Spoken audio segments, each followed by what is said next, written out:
नमस्कार भावांनो, तुमचं स्वागत आहे तुमच्या भावाच्या चॅनलवर. जय शिवराय, जय गणेश. आज मी चाललो आहे कॉलेजला. ते कॉलेज फीचा काहीतरी इश्यू झाला आहे. त्यासाठी मला आज कॉलेजला जायचं होतं. मग आज निघालो इथनं. कॉलेजला गेलो तर बसवलं तिथे मला. नंतर सगळं झालं.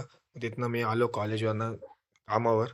मग आमचं आज मॅडमने एक वसुलीसाठी काम दिलं होतं. बघा कुत्रा मस्तच होता. बसलेला मस्त. मग ते वसुली केली आज. आज सगळं आल्यानंतर तिथनं निघालो आम्ही. जेवायला गेलो सगळी ऑफिसवाले. जेवायला गेलो तिकडं हॉटेल सुरेखा म्हणून आहे फेमस. खाशेव तेशेव म्हणून. तिथं मग चिकन रान-बिन आम्ही खाल्ली. नंतर बोललो काहीतरी गोड होऊन दे म्हणून आईस्क्रीम खाल्ली. त्यानंतर 31st होता म्हणून गेलो मित्राच्या कॉटेजला. नंतर मग ताईने आमच्या हे बनवलेली बिर्याणी, चिकन बिर्याणी ती खाल्ली. नंतर इथनं 30 व 2 25ची लाचची आईस्क्रीम खायला आलो ह्या तिघांसोबत. तुम्हाला पण हॅपी न्यू